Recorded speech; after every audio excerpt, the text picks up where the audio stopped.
A little bit of crazy, but a whole lot of right. You're listening to the Average Joe Podcast with Damon Gilbert. All right.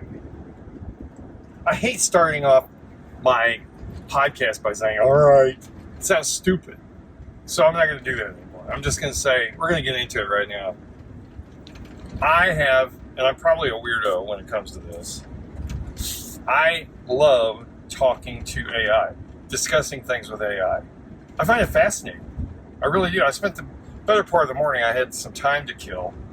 I have a project I'm working on, and I have to be somewhere at a certain time.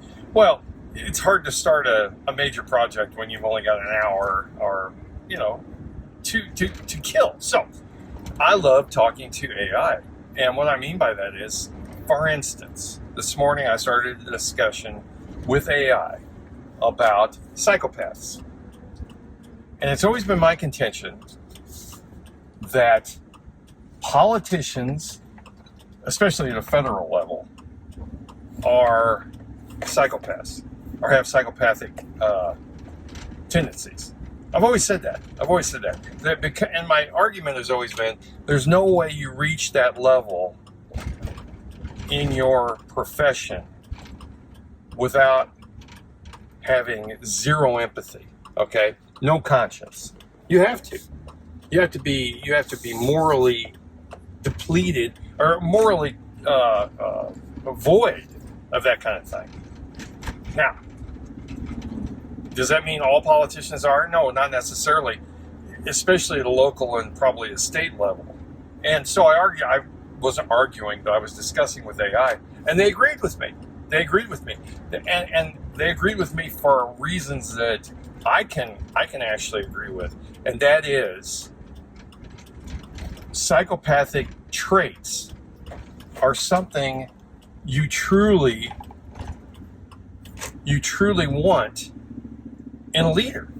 Okay, think about it. Think about Washington, think about Lincoln, think about Grant, FDR, Eisenhower. All these people were presidents. And they had to make decisions that would be hard to live with.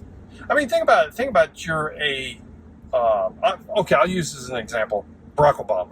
Okay, I think he is a psychopath extraordinaire. I think what was the old saying? All serial killers are psychopaths, but not all psychopaths are serial killers. I think he fits into that group. I really do. And the reason I say that is because you could see in his eyes there was no empathy. He portrayed empathy, but there really wasn't any. I mean, I'm sure he sat down with, for the morning, meeting between the CIA, the morning briefing, they call it, the daily briefing. And he's told, we have a terrorist in this group. We have the opportunity to take them out, but it's going to cost 30, maybe 40 lives of innocent people.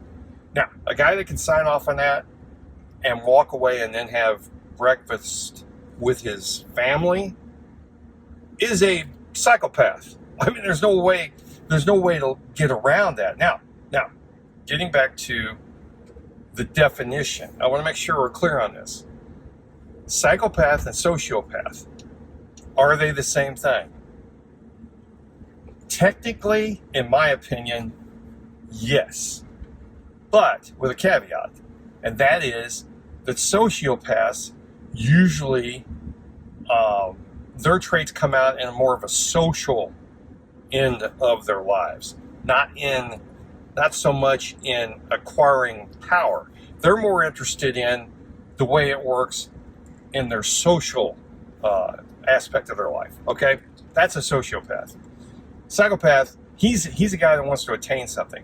He has a goal, and he's going to get there no matter what the cost.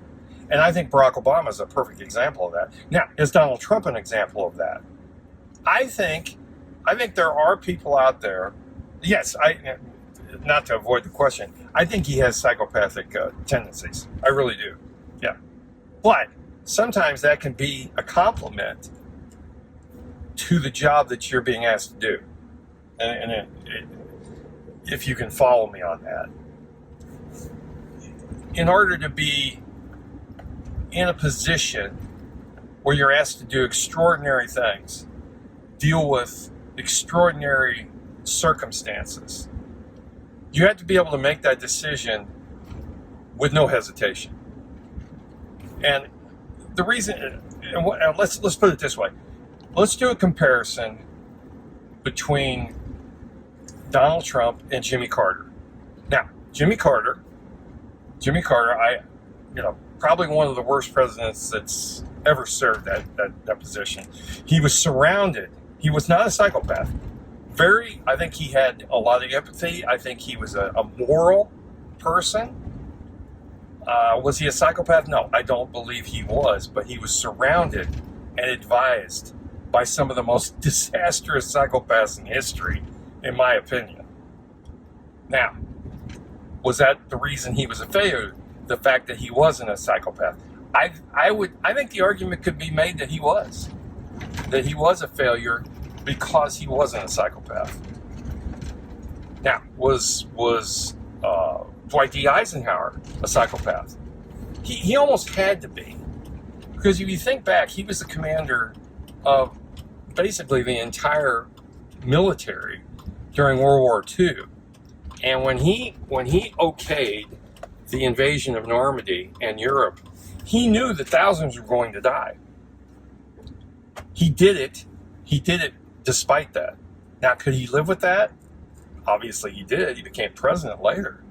So I would say he was a definition of a psychopath. I'm not going to go through each one of these individually, but I mean, you look at Washington, he was a reluctant leader. He did what he thought he had to do for the betterment and for the greater good. I think Washington and Donald Trump are similar in the fact that they felt they were the only person that could save the country at that point. Now, whether or not that's true, I don't know. But I firmly believe that Donald Trump and George Washington, and believe me, I'm not trying to compare the two, saying that they're similar. I'm saying that I believe at a certain level, they felt in their hearts that if they did not do what they've done or what they did, that the republic wouldn't survive. I tend to agree with that to some level. I do. Now, does that make either one of them good or bad? It really doesn't matter. I'll put it this way. When it comes to psychopaths, I would say Congress, the House of Representatives, is probably per capita the largest group of psychopaths you'll ever meet in your life. I think everyone who is a congressman in the U.S. government is a psychopath. And why do I say that? Well, they've attained the highest level that they possibly can without being scrutinized, without having the possibility of their failings become public. Okay? If you become president, and that's why it never usually works if a senator or a congressman runs for president. It just doesn't. These guys are not qualified. They don't know how to operate at this level. They really don't. They have been used to getting away with many, many things that a president would not be able to get away with. That's why they fail almost exclusively. Now, I will say this. Governors are a different ballgame. That's why governors can become presidents more and easier than someone who's been in the system, because governors have addressed all these things. They've been scrutinized. They've been looked at. They know if they're a psychopath, they know how to hide it. Okay, so I feel the governors. That's why governors have had more luck becoming presidents than a congressman are. And you look back at it. Jimmy Carter was a governor. Ronald Reagan was a governor. George Bush was a governor. It happens all the time. Ron DeSantis, not that he won the presidency, but I think he could have if Donald Trump had not run. So governors are usually, and assuming they're not so scummy that that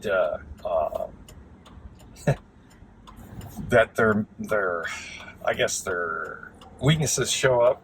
I think Gavin Newsom is an example of a governor who could not and will not be capable of becoming the president of the United States. He's beyond that. He is definitely a psychopath. There's no doubt about that. But you see my point when I say that all politicians, especially federal and state, I don't know about local. States, kind of iffy. I think you get to that spot by being a psychopath and having those kind of tendencies. But isn't that sad? Isn't that sad that in order for our republic to survive, you have to have a psychopath leading you? I think that's a real paradox, isn't it? It's amazing. And the only thing that can solve this problem is term limits in Congress. And there again, we run into another catch-22. The very people who could change that rule are the ones that benefit from that rule not being in place. I think that's hilarious. So anyway, that's all I got right now. I appreciate talking to you guys. We'll talk again. Peace out.